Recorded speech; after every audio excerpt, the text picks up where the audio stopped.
Ladies and gentlemen, Mr. and Madam Speakers, the Indian population in Korea today, because we believe in the full sovereignty and right of independence of Tibet, and believe that there is no better way than to exile China from the international community to do so, and we recognize the fact that the international community has its rights and duties to do so. Therefore, we propose a motion and say that China should be exiled from the community of nations until it recognizes the full sovereignty of Tibet.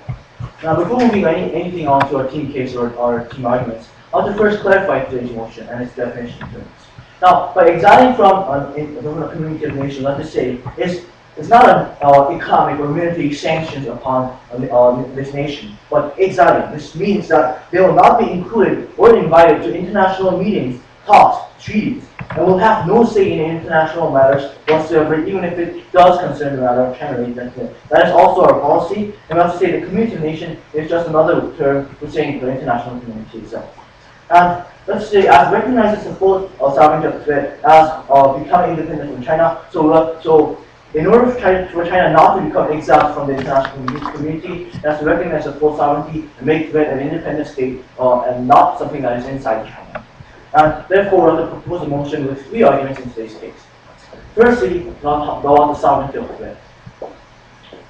Secondly, about the effectiveness of exile. And thirdly, about the justification of oppression this provides for later years. The first and second arguments will be explained by myself, and the third argument will be explained by our Deputy Prime Minister.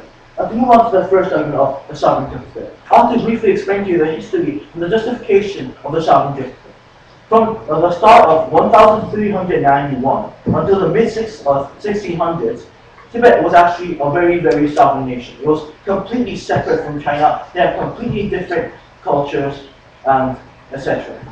And starting from the Qing dynasty in the mid-1600s, China invaded Tibet and ruled with force. They invaded Tibet in the mid-1600s through the start of the Qing dynasty, and they ruled since then until the 1912 with force. Yes, sir. Why should we exactly exile completely China from every diplomatic interaction from the rest of the nations to achieve our goals? That's exactly what I'll prove in my second argument. So I'll explain that further on in my second argument that is the case. And moving on with the first argument. In 1912, Tibet got its independence from its revolution during the Second World War. And it got independence from 1912 to 1950. It had its short period of independence and freedom. However, in 1951, as China was stronger, China's Republican Army invaded again, of course, and they overpowered the Tibetan army. Of course, there was a powerful nation. And they forced them to sign the 1955 treaty that Tibet was included in Chinese lands and was not a sovereign territory. And this you can see that China is actually having a prospect of invading other nations when it is strong. For example, in the start of Qing dynasty, when it was at its full power, and in 1951, Muteng came out when it was also having good power, when it was also a powerful nation in the world.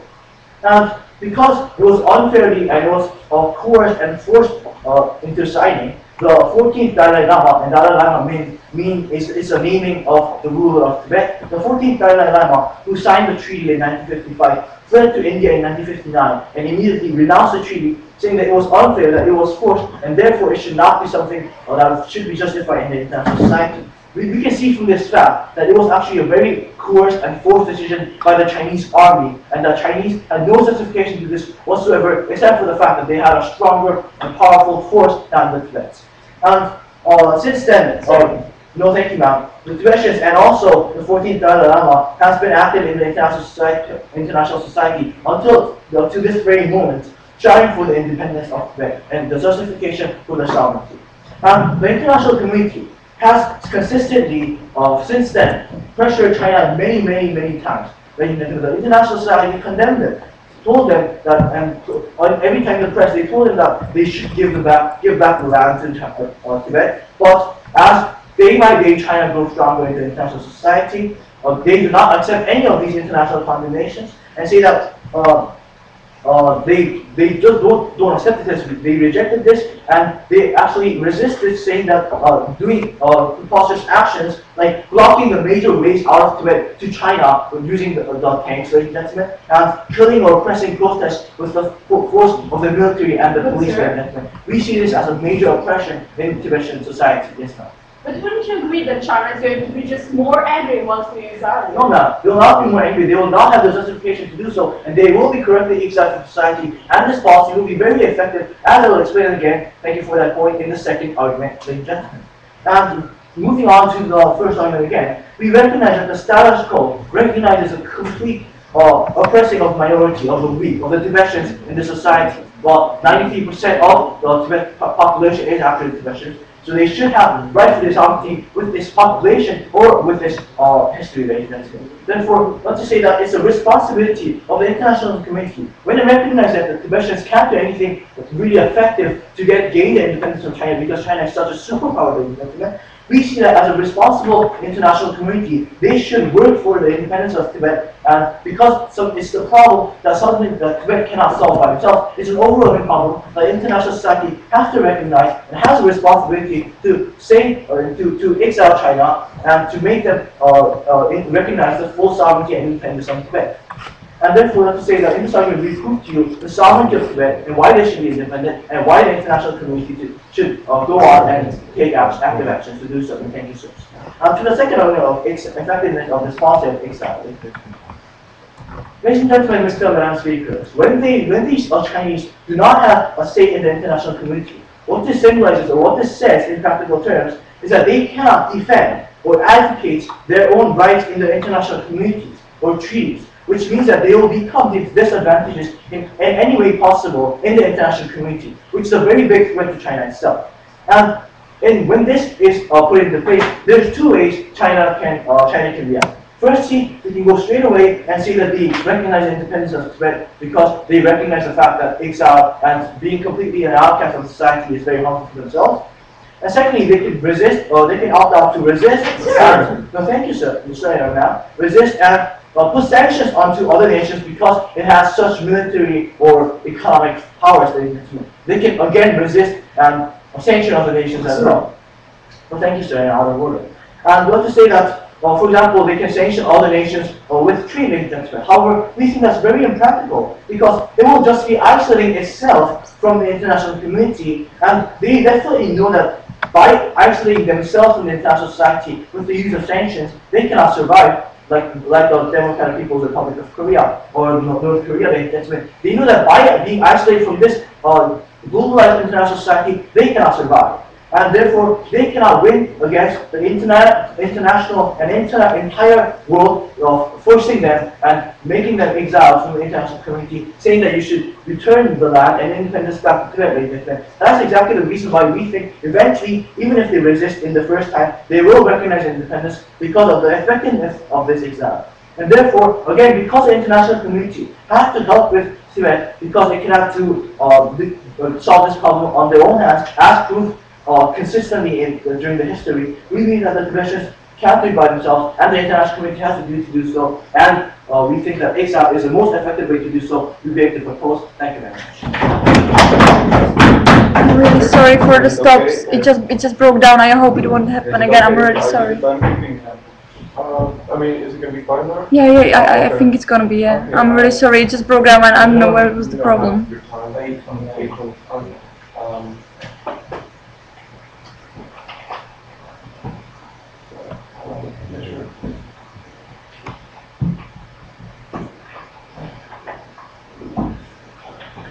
I'd like to call the first speaker to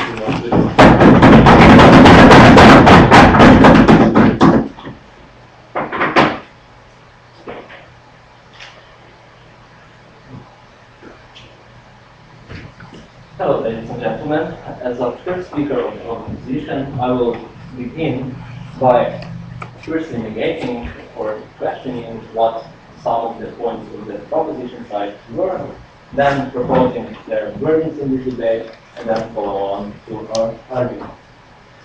What we saw in the from the first speaker of the proposition was that he spent a huge amount of time, a couple of minutes, on a historical argument about the sovereignty of Tibet.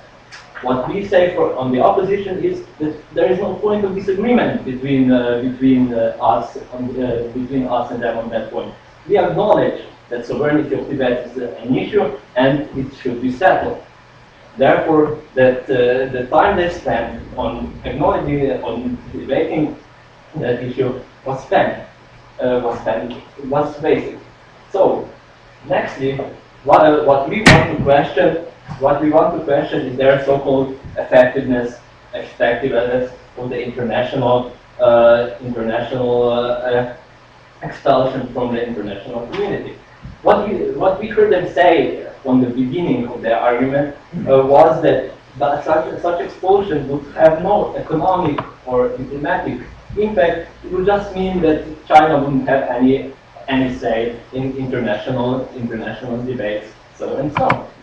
But we have a question here about the actual impacts. There is no mechanism to their point. Why would they be? Why would the expulsion have any impact on them at all? Thank you. If there is no economic or any other diplomatic concern, thank you, or any other diplomatic relating to the China themselves. Why is this better? So why is this effective? Why would this be effective? China is an export-based economy. If we don't provide some alternative solution, then we don't see how the mechanism of the effectiveness would work. And so this for the now I would like to move on actually to the burdens the proposition side has to show in order to debate this notion. Firstly, they have to show that exiling is the best or the only way of the conflict resolution in Tibet. And secondly, they must show that all characteristics of exiles are necessary and effective. Nothing. So, having established that, let's move on to the arguments. The first argument will be effects of the exile on Tibet, China, and China. And the second argument, expanded by my second speaker, will be impacts on the international community itself. So, let us now question what would happen if we expel China from international community. What we want to say in the opposition side that we strive for peaceful resolution of the conflict. We don't want any potential bloodshed, any unnecessary violence on either part. So, nothing. So, if we exile from China from the international community, two things could happen. They could be either not moved by it, or they could be either very, very, very angry. So, but if we exile it on the basis, no, thank you. If we exile it on the point of Tibet, there won't be any question of who to blame for this. Yes. In the case of Libya, as we saw, the UN actually interfered with the case of Libya with Gaddafi. What do you say to that? The case of Libya is different for so many different reasons. America invaded the country without any prior consultation, without prior consultation of their Senate or even and the questions of legitimacy of the UN intervention in Libya are still quite hot. So let me move on to the argument.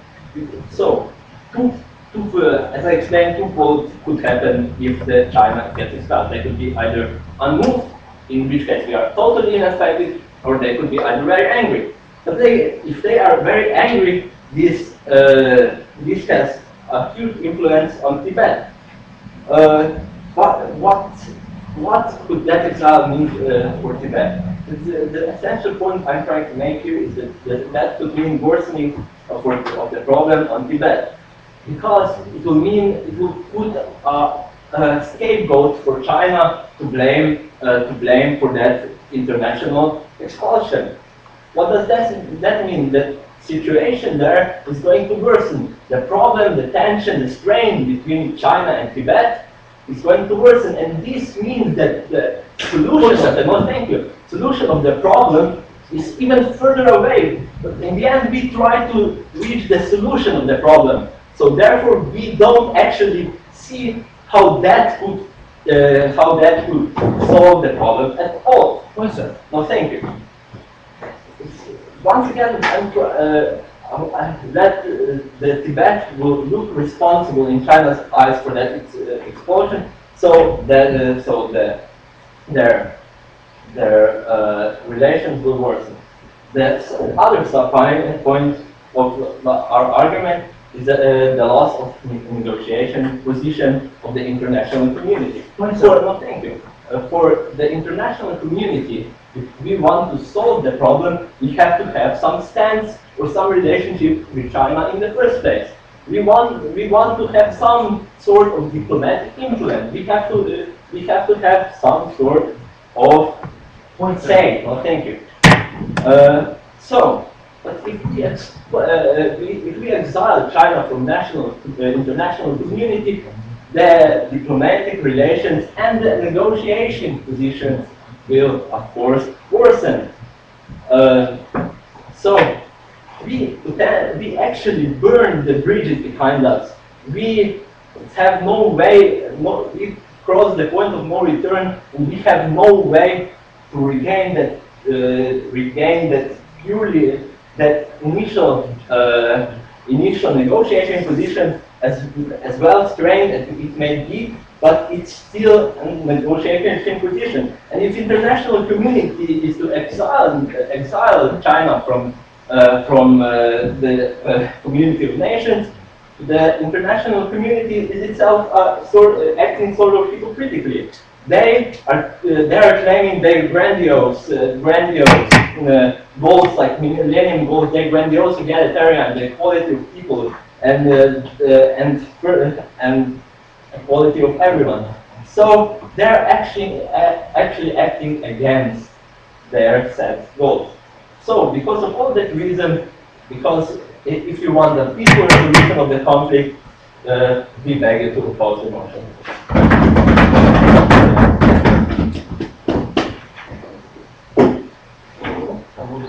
827.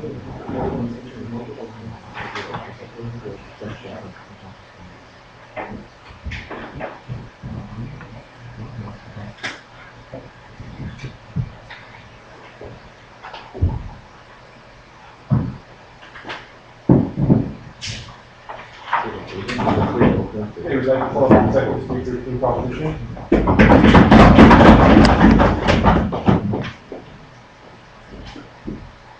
Ladies and gentlemen, the international society and community, including the UN, a lot of other Western nations like the United States, actually interfered with Syria and Libya because we saw a problem in those nations where a stronger government with more military force actually oppressed the minority and the citizens just because they had more military power without any justification. We see a serious problem, we see a similar problem with the relationship between China and Tibet, which was also admitted by the opposition. And we think that the burden of opposition today is to justify to us why China and Tibet can be an exception to the idea that, and the international belief that it is wrong for the stronger military power to oppress the minority simply because they are strong. Now, going on to the specific rebuttals, before going on to our last argument of how this justifies the oppression from the strong. Now, we first want to talk about effectiveness. Now, they told us how diplomatic relationships, just because we exile them from meetings or conferences, China is not going to be effective. Yes, sir. On one hand, you're arguing for Libya. In Libya, there was strike embargo. In Libya, there was oil embargo. In Libya, there was military intervention. Nothing of your plan consists of. So there was actually military intervention by China. A lot of people, like hundreds of thousands of people, were actually killed. Tibetans were actually killed by the Chinese government, and we see a problem where these people are simply oppressed because China's military is strong.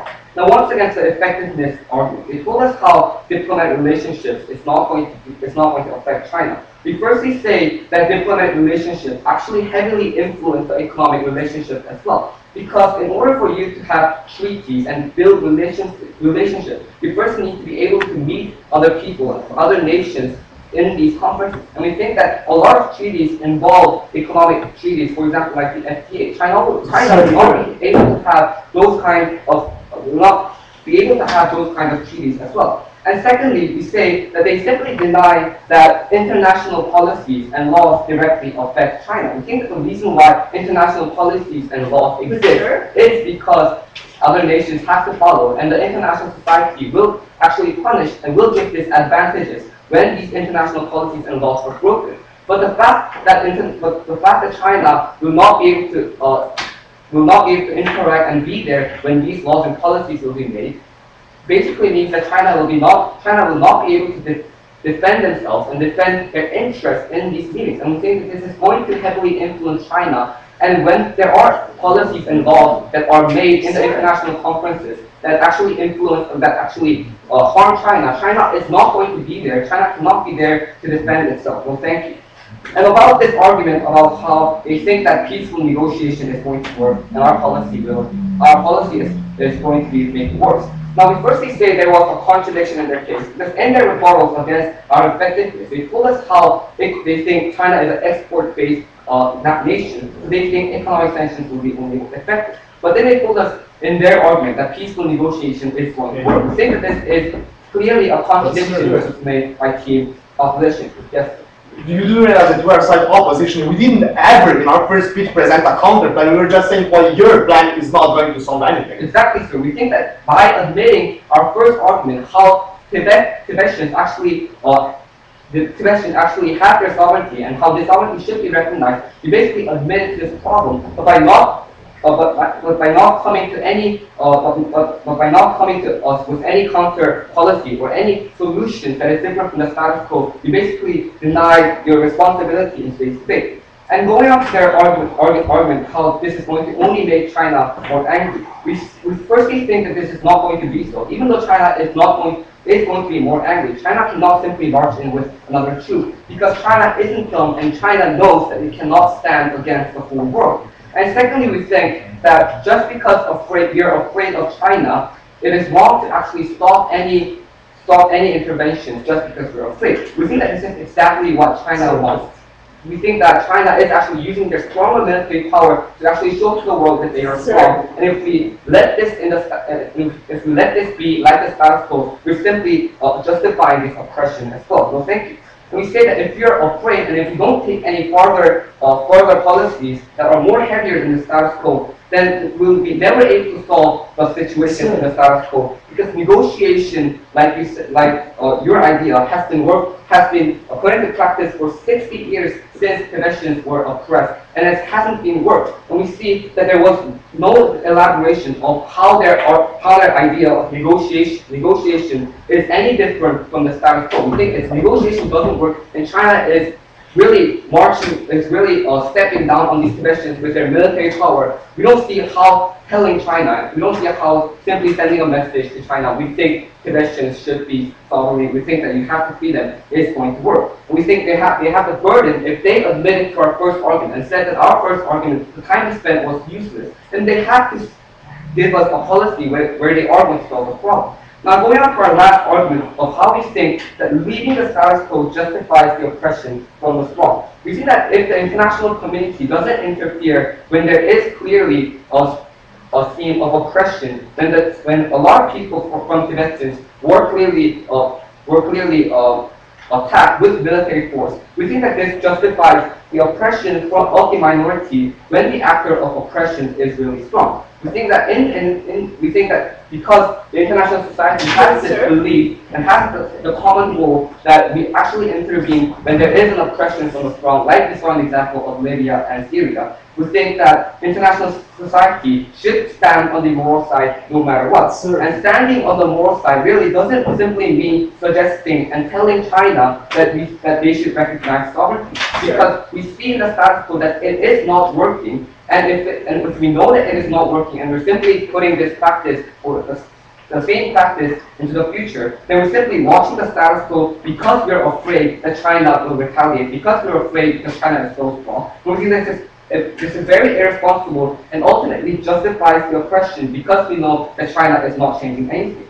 And we think that with this justification, we're basically sending a wrong message to society. That if you are a nation that's really strong enough for other nations to hear you, and if you can go, then you can go your own way and you can oppress the minority, take over other nations, and march into those nations with the military, saying that we are stronger than you, and we think that you're not going to be able to defend yourself.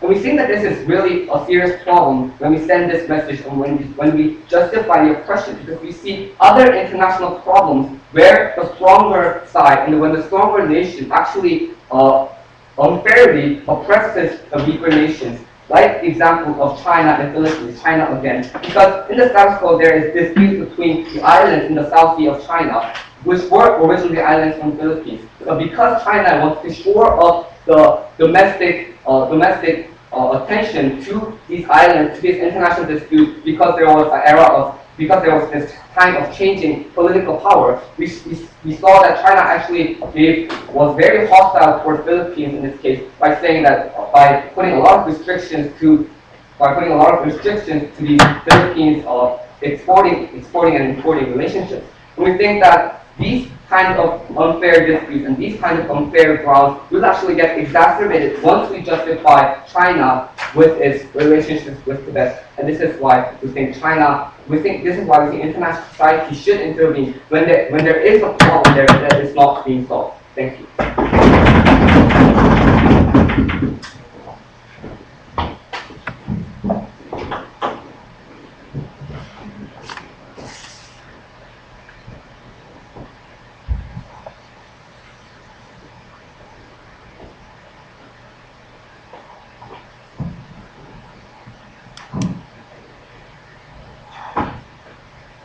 You would like to start the second speaker from the opposition?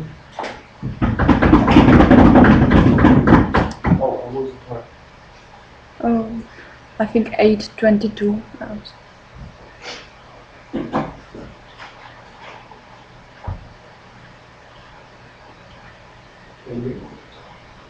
So, ladies and gentlemen, let me just clarify. I'm really disappointed that I have to do that, but let me clarify some debate points at this time. We, as a side opposition to the motion which reads, this House believes that China should be exiled from the community of nations until it recognizes the full sovereignty of Tibet, do not have the burden to propose a counterplan. We do not have the burden to prove why any other measures would be efficient, even if we recognize the problem. Our burden is to show that this House believes that China should not be exiled from the community of nations for the reasons of recognizing the sovereignty of Tibet. And we have provided in our first speech with the reasons how for the scapegoating of Tibet, which has never tackled the mechanizations of that problem were never tackled by the side opposition. All they said was that they are not fulfilling our burden of proof. But we are disagreeing. We as the side opposition only have to show you disadvantages of such policy and why we should not employ it and not propose a counterplan. Furthermore, side proposition today doesn't really actually acknowledge what they want and what they do not want. In first speech, they come up and say that such policy should not include any economic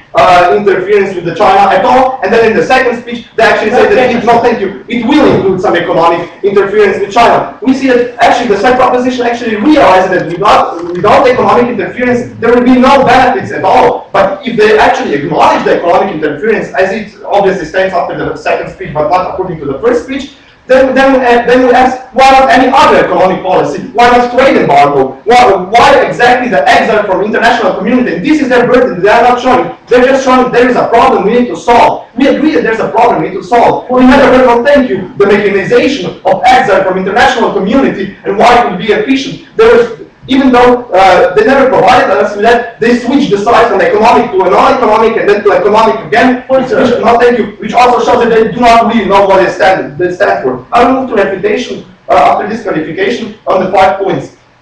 How will be actually, how will it affect China? What will this mean to Tibet? What was the difference with Libya if they demanded? What influence do we actually have? And what is about sending a message? Firstly, we believe that China, there are two possibilities. Either China will not react, as it was partially recognized by second speaker who introduced economic interference. So either China will not react, so the policy is not efficient, and we should not take it. Or the China will be very, very angry and will do something. And this was and what will happen was presented by our first speaker by the argument of scapegoating, which was not liked by the said proposition. So obviously it stands. So we can actually increase budget and proposition of the obviously agrees with it. We didn't tackle it. Secondly, there was no mechanization. No, thank you. Why China would do anything if you do not impose some economic measures? Because China is an export-based economy and it is able to sustain itself. As it will be elaborated through my argument, it has a very, very severe effect on other economies. Secondly,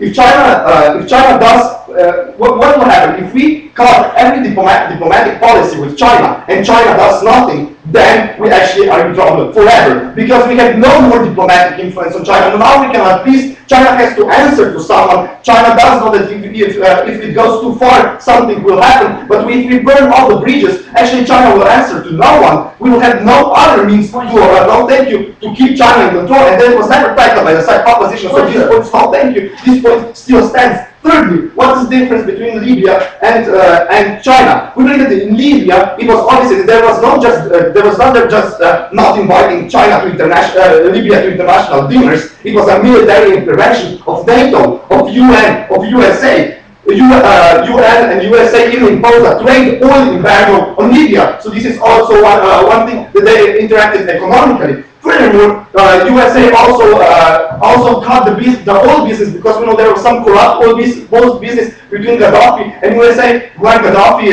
sold the oil for really low prices for USA to protect Gaddafi. Also, this was cut. There was many other measures, and not just diplomatic measures, as that proposition is proposing today. Fourthly, no, thank you. Fourthly, we believe that we were never provided. We were never provided. No, thank you. We were never provided by any mechanizations why China would actually do anything like that. So this actually brings me again to the economic point, which was I at this point believe already sufficiently rebutted. So I will not go further. So their burden is to show mechanizations why this will actually happen. No, thank you. Fifthly, the sending a message argument that popped out in the 7th minute of every second speech. They said that we are actually sending a bad message to the international community if you do nothing. But we say we are sending even a worse message if you cover our eyes and say, well, we'll have no diplomatic relation to China at all. We will actually say, well, China, now we don't trade with you, and we don't. I'm sorry, we have no diplomatic relations with you. But now actually China has the free hands to do anything it wills. So we are actually sending an even worse message to international community, because we're saying, well, we're not taking responsibility for anything else. It's all of our business. We're done for. Well, China now can do whatever it wants. We believe it's far worse message than actually sending a message. That they're now proposing. Second speaker, please. So do you really believe that China is dumb enough to actually start killing the Tibetans just simply because the diplomatic relations? Thank you. Now China is killing Tibetans, which also was presented as that for no reason at all. What if we impose another reason and say, well, China, you are exiled from international community because of Tibet? We believe that if China kills Tibetans for no reason at all, we cannot imagine what would happen if they actually have a reason. And we believe that this is also what proposition has to comply to if they said that China is killing Tibetans for no apparent reason. So actually, the POI goes against themselves. So to move to the argument, thank you. What will be the impacts on the international community? We know that firstly we must ask if this will actually work, because one argument will actually be working how actually not all the countries will comply, because they know what are the possible economic consequences to the international community. We have to realize that China is a severe economic power. Chinese national reserves are about $3 trillion in dollars, ladies and gentlemen. This means that if China lets the national reserves with their national reserves, they can devaluate the dollar to such extent that they can severely harm U.S. economy. So there are two questions. Now, firstly, will this actually be beneficial to the international community if U.S. dollar is severely and U.S. economy is severely harmed? And secondly, will actually international community comply with such policy if it is harmed to such a great extent? No, thank you. Firstly, we believe that it will not comply because it simply implies the collapse of U.S. economy and all other dollar-bound economies. No, thank you. We see that, for example, Africa has a large amount of dollar-bound economies, and also therefore we're creating new troubles in other states. For example, in U.S. for collapse of economy, and in Africa for the collapse of dollar-bound economies, because they already do not have enough monetary resources. And there is a problem of oppressing people because of lack of resources. And if we cut even those resources even more, then we're creating just new problems all around the world. So we believe that firstly, it will be much more harmful than beneficial. Secondly, international community will not even comply to doing that. Secondly, we believe that that there will be the same effect. US, for example, will deem China then responsible for actually devaluating their economy if China actually decides to take some revenge measures against international community. And what will happen? We again have severe national conflicts because US can then deem China responsible for devaluating dollar, and China can deem US responsible for being exiled, or international community can be deemed responsible for China having been exiled. And we have large military forces in the part of China and large military forces in the part of the international community, mainly led by the US. So we believe that striking so many conflicts all around the world should not be supported by the international community and will not be supported for international community, because the proposition not feeling the burden, they're not showing how they would actually solve the problem, they're just creating more problems. We beg you to kindly oppose the motion.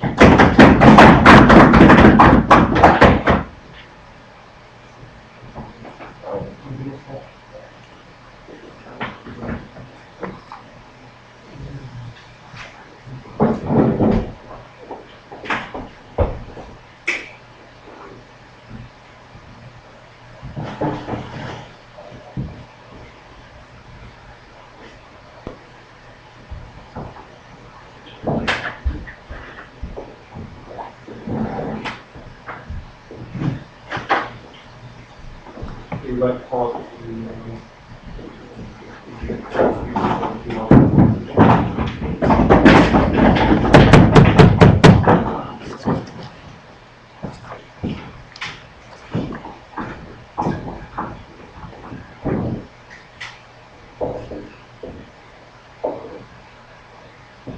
Ladies and gentlemen, the most honorable adjudicators, in today's debate, we see a very irresponsible team opposition that simply sees this debate as a very, basically a strategy. They say that they can take today's debate home simply by showing away Team Proposition's policies and just simply telling and negating Team Proposition's policy that was actually suggested by Team Proposition in today's debate. But what we see in today's debate is that Team Opposition has clearly understood the status quo and what a severe problem that we have in the status quo, Mr. and Madam Speakers. But what they have actually suggested in today's debate is, well, let's just leave it as status quo, Madam and Mr. Speakers. But we say that this is a very responsible Team Opposition that we see in today's debate. That's simply trying to take the debate by saying it's not our responsibility. But we say that it is their responsibility to actually say something if they actually recognize the problem that we see in the status quo. So having said that, now let's move on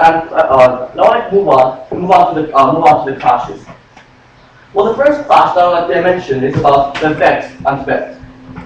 And the second clash that I would like to mention is the symbolic meaning of the international exemption of China. And the third clash that I want to talk about is the effectiveness of our policy that we suggested in Team Proposition. Now to move on and explain about our team's first clash, which is about the effects on Tibet. Now let's talk about two major subpoints in this actual clash. The first point will be about how Tibet is actually weaker than China, and they cannot overpower China in any way. Well, now I have to explain this quite in-depth level. Well, we believe that in this situation, politically, militarily, and economically, Tibet has no way in the world to overpower China. In other words, if we leave it as in the status quo, Tibet is not going to gain independence. They're not going to gain any human rights over China. Even though China sends their battle tanks and sends their military to kill all the people, kill the civilians of Tibet, Team Opposition is telling us that let's leave it as status quo. The international society has no responsibility to do that. So thank you, sir. We believe on Team Opposition, Mr. and Madam Speaker, that it actually is the duty of the international community not to sit down and watch the Tibetans get killed. But what we say is that actually the international society has to take proactive measures to stop China. No, thank you, sir. To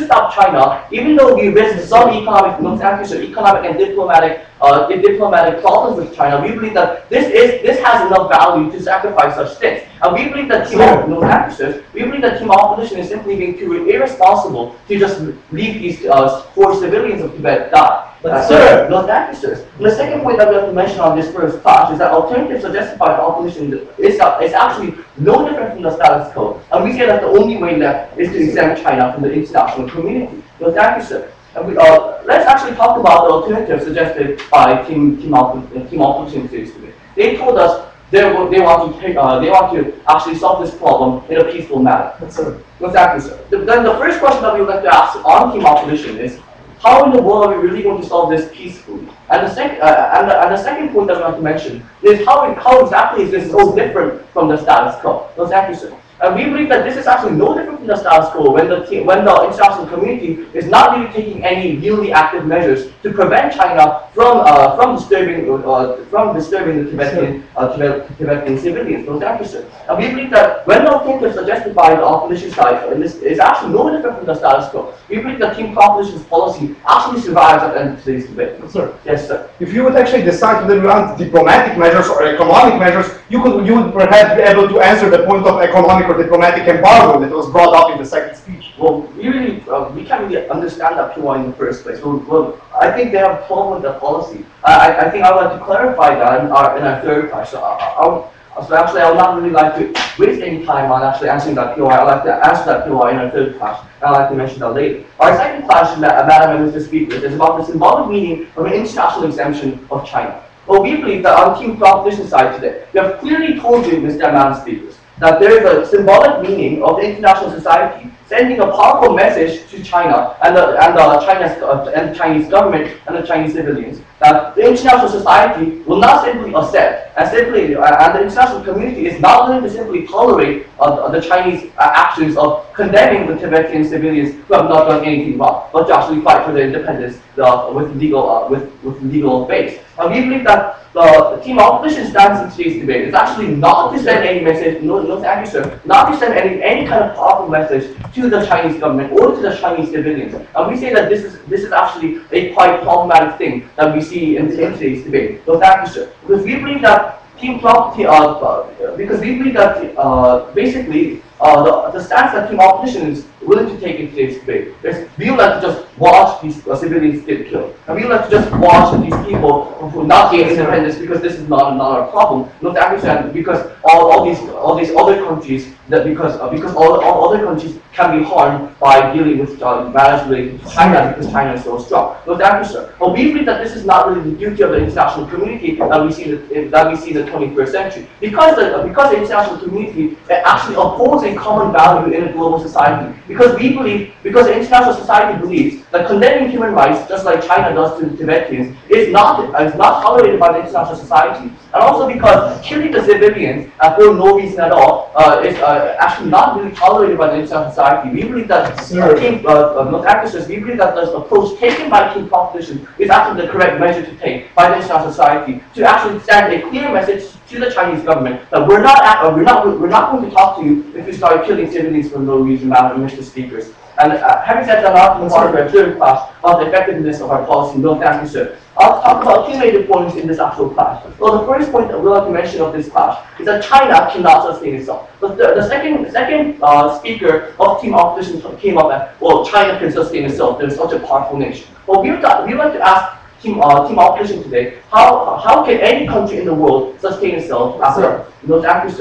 How can any country in the world sustain itself in the 21st century? Everybody needs communications between those actors, between countries. Everybody needs diplomatic relationship, and everybody needs to talk in the international community in order to survive. For example, let me give you of some countries that are actually having some hard time surviving in the international community because they're not really opening themselves up, or the international community has actually decided to sanction them and not talk to them because they're doing something wrong. Let me give you some examples. A neighboring country of South Korea, which is North Korea, is having some severe problems because they're basically doing the same things just like China. They're killing their own civilians. They're not respecting human rights. Therefore, the international community is condemning them. And also, the example of Myanmar, they have a dictatorship government, and the international society is also condemning that government through many other through diverse ways, such as cutting diplomatic relationships or other kinds of relationships with them. And Myanmar is also having quite difficult time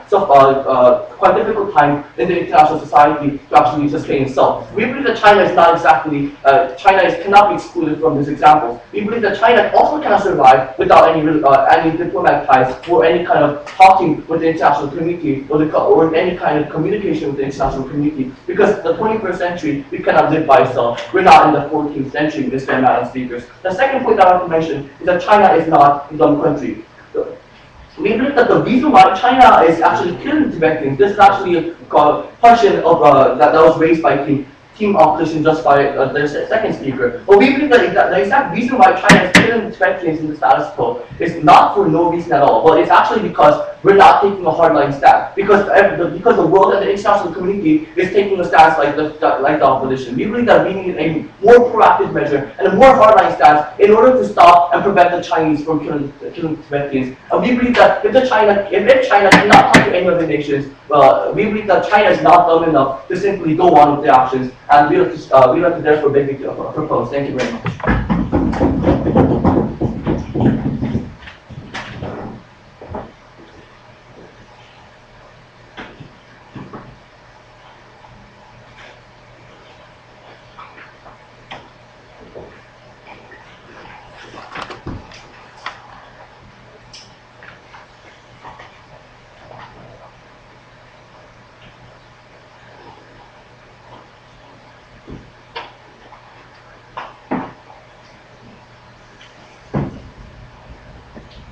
We'd like to call the first speaker to the opposition.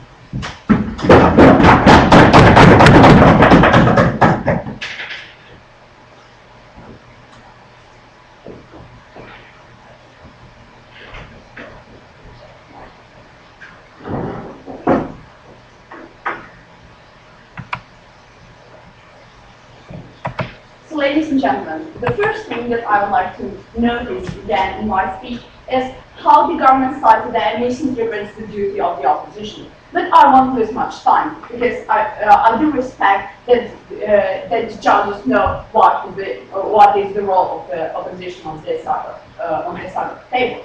But what I'm going to do today in this debate is, firstly, I'm going to show you how I'm going to show you the burdens again. Then, secondly, what I'm going to do is I'm going to negate the government side on the point: is China going to change, and are they going to be nice to even to just accept them? And thirdly, what I'm going to do is I'm going to negate on the side. I'm going to negate the government with the question: are we going to really save Tibet?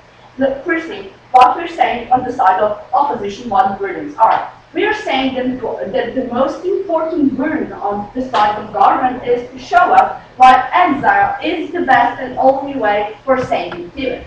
But what have they told us on today's side is that, well, yeah, exile is great because we have another examples that show us how international community is actually engaging in this kind of countries. And they have an example of Libya, they have an example of Myanmar. But what we're saying on our side of the table is that all of that countries, they got an embargo. They got an embargo on trading, and that was simply explained in our second speech. And we, on the side of opposition, were urging the side of government to tell us why exactly exile China. Why wouldn't you like to just put the embargo on the China if you're so concerned with previous examples throughout history? Okay, moving to my first point of analysis. No, thank you. Is China really going to change? So what they told us was basically, well, yeah, we're going to ban them from international community, so we won't allow them to come to our meetings and drink tea with us, etc., etc. But what we're saying on that point is that two things can happen. Firstly, we say that China won't be messed up country because of that. On the first point, we have the Economist states that China is going to be an economic superpower by the year of 2020. So if we see that they're already evolving to become an economic superpower, I won't believe that there will be much harm if they cannot express their But furthermore, what they're saying is by just cutting their diplomacy, they're not doing anything to their economy. They can still trade with other countries, even though they may not be in some treaty that would allow them, for example, to trade with the United States. They still have the rest of the world. So basically, what the government side today is doing on the point of cutting them from international community is not harming them at all, except from bringing them to country to meetings where they come. But furthermore, either they won't care, but they will have the second option that is much worse. They are going to be angry. And why would we like to make China angry? We would like to do that because of two simple points. Firstly, we see that it is very harmful for our economy, as it was presented from the second speaker on the other side of the table and wasn't tackled at all from the side of the government. We are saying that it can be harmful because if China gets angry and if China depreciates the United States, the dollar of the United States are going to have even greater debt. And then furthermore, what we're saying at that point, if they're going to make China angry, is China going to save their debt after this kind of measures? I don't think so, ladies and gentlemen. But furthermore, what we're saying is that we have especially problems with the small countries that are developing and are bound to the currency of the United States. Because what we're saying at that point is that we would like to protect all the people. Because, for example, in Zimbabwe, if the currency depreciates, if the Mugabe gets angry, we also what happened the last time Mugabe got angry. He put cholera in water and poisoned people of Zimbabwe. So what we see on that point is we are not only hurting the major economic superpowers, we are also hurting the whole world. No, thank you. But furthermore, what I will try to talk to as well, the whole world doesn't really matter. We just have to save Tibet and send a good message. But we could simply disagree with that claim because, ladies and gentlemen, on the opposition side of the table, the whole world matters. If we say that we cannot just wait, we are just going to save Tibet, oh, what the hell is Zimbabwe? Well, if people of Zimbabwe get screwed. So what we're saying on that point is that, that we could simply disagree. Because if we want a great community, so that they are so much striving towards it, we should all cooperate. But furthermore, what we're saying is by sending, just a second, by sending a message, we are again questioning why not just exiling them. Could you answer that once and for all? So how do you think that what you're saying is any different from the status quo when it's all new? Okay.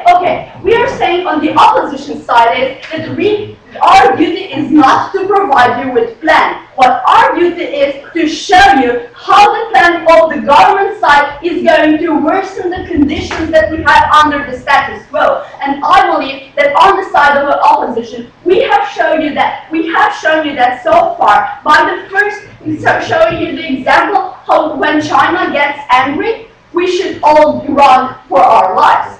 And second of all, I'm going to negate that point and develop even more on my second point, which is, are we going to save Tibet by this kind of measures? So what they told us actually was that, well, international community has to do something. Exactly. International community has to do something to save Tibet. But what we're going to do once we exile China from international community, China will simply not allow us to help the Tibet anymore. China will say no humanitarian aids for them anymore because you international community exiled us. We are angry on that side of the table and we do not want your, we are not letting you in our country. So what we're saying on this point is, how are they going to help through international community if they are not even allowed to step their foot inside of the country? And furthermore, how are they going to help international community if they are just sending the message, well, Tibet is more important than the rest of the world? And furthermore, what we're saying is, on that point, by exiling China, we are just going to, as before said, make them angry. And that won't just result in our bad consequences, but it's also going to result in bad consequences for Tibet. Because if China knows that they are exploited for international cooperation from meetings where they are drinking tea, they are going to blame Tibet for it. And if they are already killing Tibetans today, as the both sides of the tables agree, then we do not want to see the world of China and Tibetans tomorrow when China finds out that they are actually guilty for them not to get this kind of cooperation. So ladies and gentlemen, don't make China angry. Save Tibet peacefully.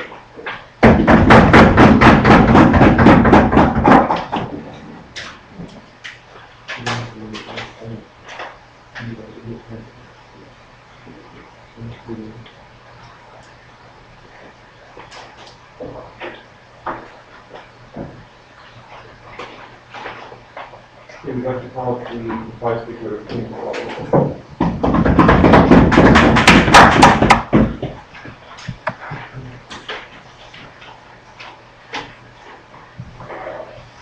So, in our class speech, I would like to analyze the burdens of proof and then move to the three main classes. Actually, analyze it, we call this very simply effects of China, effects of the international community, and effects of Tibet. So, firstly, what can we have in the beginning of the debate, we sustained the burdens of proof. We said that some proposition has to show why this is an efficient measure and why all the characteristics of exile will actually be beneficial and exile is therefore needed. But I have actually a problem now with the second burden of proof because we don't really know what are the characteristics of exile that they're proposing.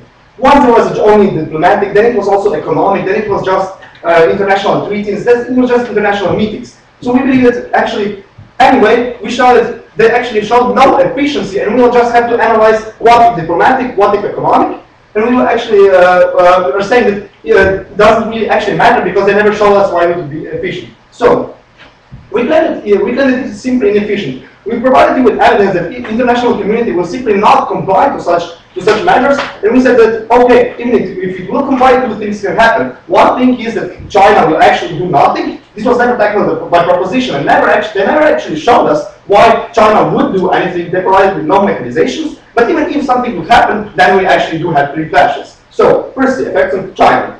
If they actually propose an economic, anything economic, they didn't deal with the question of embargo. Why is an economic embargo enough if they're actually proposing economic measures? Secondly, there is no autonomy. We believe that China will actually have no harm because China is an export-based economy. There is no economic measures. It can sustain itself for hundreds of years because it has the most national reserves in the world, ladies and gentlemen. So actually, on both points of the economy, they fail. Furthermore, they never showed efficient measures why China would actually do anything, and furthermore, how diplomacy, diplomatical relations would actually have any effect on China, would have any effect on China if we call them insufficient by the side government. We cannot believe that China would actually do something, and we have shown that if something will be done, it will be harmful. Secondly, effects on the international community. We showed that the international community as a whole will have much more problems if we provide them with a policy of a side proposition. We've shown a severe harm to many countries, not only China or Tibet, but it was never tackled by the side proposition. They never established why actually they wouldn't be anything. There was no refutation, not a word uttered against the problems of the international community. So we can say that they actually comply with the problems of the international community and they go against their own policy because they're saying, well, there is a slight possibility of saving Tibet, which I will show you that there is not. And we have to take this chance to actually provide harm for all the international community. Inconsistent with their own case because they're striving for peace and for values for all the people. Inconsistent to the greatest possible level. Furthermore, they were saying about they were saying about sending a message, but we in some opposition claim that we will just send very, very bad message, and bad message is in fact worse than no message because they're saying, well, we're sending no message. Yeah, but we're sending no message, they're sending a bad message. They're saying we are a bad international community who does reckless decisions from which all the world has harm. So we believe this is far, far worse message than the message of not doing nothing. Furthermore, we have shown you that simply international community will not comply to do so, so they fail on the point of international community, they never tackled it, it stands on our side. Thirdly, effects on Tibet. We showed you that Tibet will be scapegoated. They even complied and said, well, China has no reason to attack Tibet. Well, exactly. If we get them a reason, there will be severe slaughter in Tibet, we believe, because one reason is much, much more than none. Again, never tackled by the side proposition, we believe that it stands on our side. Furthermore, we believe that there will be no regulations for the international community if we cut all the diplomatic measures between China and the international community, so China will exploit Tibet even further. Again, not tackled by proposition. And we believe that this leads to the point of no return, where actually China has open hands to do anything it wants, because they never showed us why actually China would have a reason to refrain from such actions. And we believe that because proposition failed on all these three cases, it failed at the level of the whole debate, they simply cannot win and motion cannot stand. Thank you.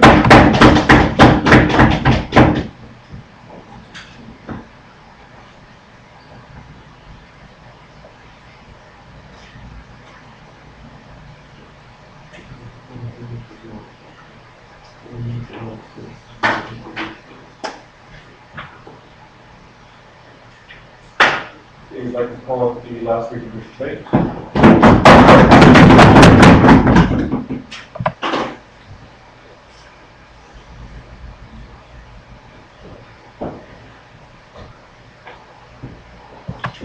Ladies and gentlemen, what we think about the abolition is that maybe they learned that in debate they can just oppose the proposition for the sake of being an opposition. But let's just say that is the case only when you do not recognize the problem itself in the motion, ladies and gentlemen. And we didn't think that the opposition will actually recognize the problem itself. But as they did in the status quo in this debate, they did recognize the problem. Then the duty of the opposition is not to shun all the policies of the proposition, but when they think that the policy of the proposition is actually irresponsible, then provide a more responsible policy itself. Not to say that proposition's policies are all wrong, so the opposition take it. We face a very irresponsible opposition today, ladies and gentlemen. They think that their only duty is to shun proposition's policies, but they recognize the problem. We don't see any responsibility from some opposition today. With that in mind, I have to provide you with two key criteria to judge this debate. Firstly, was the problem identified? Secondly, was the solution identified? Was it effective? To the first question, was the problem identified? Yes, it was correctly identified. We Team Population gave you firstly the history of the sovereignty of Tibet, improved the sovereignty. Secondly, about the status quo, how there's continuous oppression of Tibet from China, military oppression, financial oppression, etc. And for decades, the international community and Tibet tried to peacefully, as Team Population wanted, peacefully negotiate, which was rejected simply by military and financial force. Until then, that was agreed by opposition. They agreed with the problem. But instead of saying the international community has to find other ways to solve this problem, they told us that they would like to maintain the status quo simply because they don't have a burden in today's debate to give us another policy, which is completely not true. And say irresponsibly that they have no burden to debate, ladies and gentlemen. They didn't prove why they didn't have a burden to debate, while it is actually a burden to debate when they find a problem in the status quo, ladies and gentlemen. So we see that we have clearly won this key question because we have identified the problem. Second, about the solution. We Team Population gave you a simple solution. We cut all international diplomatic relations identified. To clarify this point, they said that we made a contradiction because I said that there's not going to be direct economic sanctions. Well, the second speaker told you that there's going to be economic effects. There's a difference between having economic effect, having direct economic sanctions. Because I can clarify, having economic sanctions is directly giving economic disadvantage to the What we have to do is something like the FTA, something like the International Financial Treaty. They can have international disadvantages relating to finance because they cannot defend their own point of view. That is a policy we brought off from Team Population, which was never understood correctly by Team Population. And so this meets our plan, and with the international meetings, then they can have financial disadvantages. That is Team Population policy. There was no contradiction in anywhere in our Team Population. And not to say again that China will feel that they cannot survive in the international community by themselves, that they will comply with it. But what we heard from Team Opposition was irresponsible. They said that this is not a good solution. They said without providing a solution, they just simply said because China is a superpower and they're so strong, then we should comply with everything they do, for fear that they're going to be mad. Only thing that they said is that because China is going to be angry, we should comply with them. What they're trying to do is affect the majority's views and accept that if they have the most force, then they can do anything they want, because if they get angry, they're going to be more forceful. First of all, economic matters, they would have a contradiction because they said that China is going to be rated, China is going to be busy with economic matters, and say that because China is such an economic superpower, it will devalue the US dollars. They say brought us with economics, we would like to reject that offer with economics adjustment. According to simple economics adjustment, if you devalue US dollars, then the US dollars compared to the Chinese yen depreciates, therefore the Chinese product's price increases, which means that it has a negative impact in Chinese economy. So according to economics, as China can do it, simple economics, this means that they will not devalue the US dollars, therefore what they claim is wrong. Secondly, about China versus the world, they said that China will somehow be able to win against the world. We think it's no sense, since China can't even decrease the United States dollars, they can't do military sanctions against the entire world, so they should comply to the requirements of the conventions. Lastly, with the bridge, if the Chinese have to comply with the world and its requirements, they will comply and the bridges cut off from Tibet and from the international society is something wrong, because since they comply with the international society, they will return Tibet back to the rightful owners, which is the reason why we make to propose, and not oppose for the sake of being an opposition. Thank you very much.